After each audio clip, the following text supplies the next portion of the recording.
मेरा नाम ओमवीर सिंह और मैं आगरा का रहने वाला हूँ।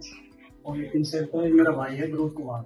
एक्चुअली जब हम सबसे पहले इसका ट्रीटमेंट हमने आगरा में एडमिट कराया था, तो वहाँ पे इसकी क्रिटिकल हालत बहुत ज्यादा थी। तो इनको रेफर कर दिया, बोला कि या तो दिल्ली ले जाओ या जयपुर ले जाओ, हालत बहुत ज्यादा गंभीर।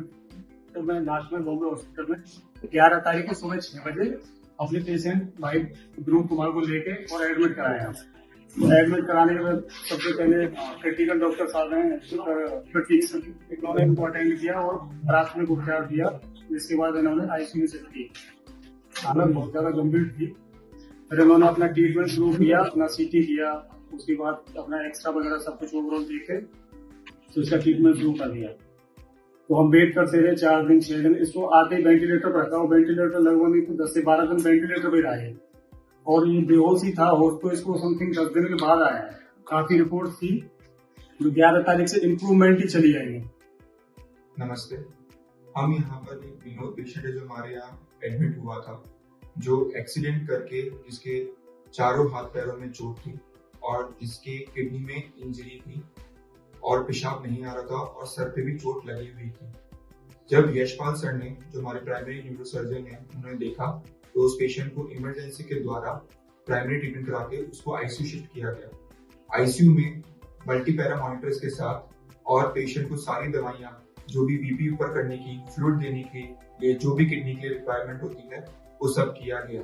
उसके बाद भी पेशेंट का जब इनआउटपुट नहीं आने लगा और पेशेंट जब शॉक में वर्सन होने लगा, तो हमने वैसोप्रेसर्स लगाए जिससे बीपी बढ़ाया जाता है, और पेशाब के लिए हमने उसको पेशेंट को डायलिसिस के लिए लिया। पेशेंट की जो मानसिकता थी और वो होश खबर था वो कम था, उसके लिए पेशेंट को वेंटिलेटर पे भी लेना पड़ा, जिसके लिए उसको 3 से 4 दिन तक वेंटिलेटर पे रखना पड़ा, ताकि वो पेशेंट की मानसिकता बनी रहे और पेशेंट होश खबर में अपना खुद का बलगम या थूक ना सांस के फेफड़ों में जा पाए, उसको प्रोटेक्ट करने के लिए।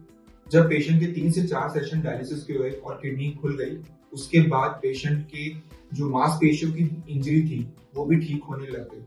हड्डियों की सर्जरी के लिए हमने पेशेंट को स्टेबलाइज किया। उस स्टेबलाइज के बाद पेशेंट के वैसोप्रेसर्स कम होने के बाद उसकी सर्जरी की गई। सर्जरी में पेशेंट के नीचे की पैरों की दोनों बड़ी बोन्स टूटी हुई थी, हाथों की एक हाथ की बोन टूटी हुई थी और एक हाथ की फिंगर की बोन भी टूटी हुई थी और पेशेंट की हेड में इंजरी थी।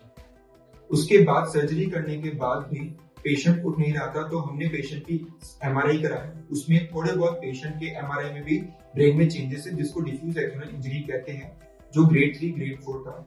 उसके बाद सपोर्टिव केयर देने के बाद पेशेंट के ब्लड प्रेशर मेंटेन करने के लिए हमने, ताकि उसका परफ्यूजन ब्रेन में बना रहे, उसको मेंटेन रखा।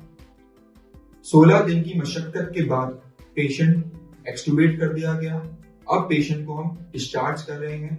वो पेशेंट जो इस इंजरी के साथ आया था, तो हमारे यहाँ सारी पॉलीट्रॉमा के सारे मैनेजमेंट, सारी तकनीकें सभी डॉक्टर्स के द्वारा की गई। इसमें main neurosurgeon, critical care, orthopaedics team and blood bank team plus सारी टीमों के साथ मिलके हमने इस पेशेंट को निकाला। आगे भी यही पॉलीट्रॉमा पेशेंट इसी तरह मैनेज किए जाएंगे। कोशिश करें कि सारे पॉलीट्रॉमा पेशेंट्स को सारी सुविधाएं मिले। ओवरऑल देखा जाए तो यहाँ का ट्रीटमेंट बहुत अच्छा है और केयर बहुत अच्छी है। डॉक्टर्स का जो भी है आपस में तालमेल, जो हमारे पेशेंट का जो अटेंडर होता है उसके साथ में बहुत अच्छा है। क्या कर रहे हैं, कैसे कर रहे हैं, पहले ही बता दें वो चीज। तो ये चीज हमें बहुत अच्छी लगी। बाकी हॉस्पिटलों में ये चीज हमें देखने को नहीं। एक्चुअली जब पेशेंट लेके आए तो हमें उम्मीद नहीं थी कि शायद ये बच जाएगा पेशेंट, पर फिलहाल अभी ये कंडीशन हमारी इतनी बेहतर है कि इसके पैर में फ्रैक्चर है, सर्जरी हो गई है, हाथ में फ्रैक्चर है, उसकी भी सर्जरी हो गई है, बहुत अच्छी सर्जरी हुई है। पेशेंट अभी बोल रहा है, आया तो वेंटिलेटर पर उसको एक ट्यूब लगाया था यहाँ पे, अभी वो ट्यूब भी रिमूव कर दिया। तो अभी कंडीशन ये हमसे अच्छी तरह बात कर रहा है, अच्छा क्या है, कोई दिक्कत नहीं है। अभी इसको हम क्या है 1-2 दिन में डिस्चार्ज कराने की कंडीशन में।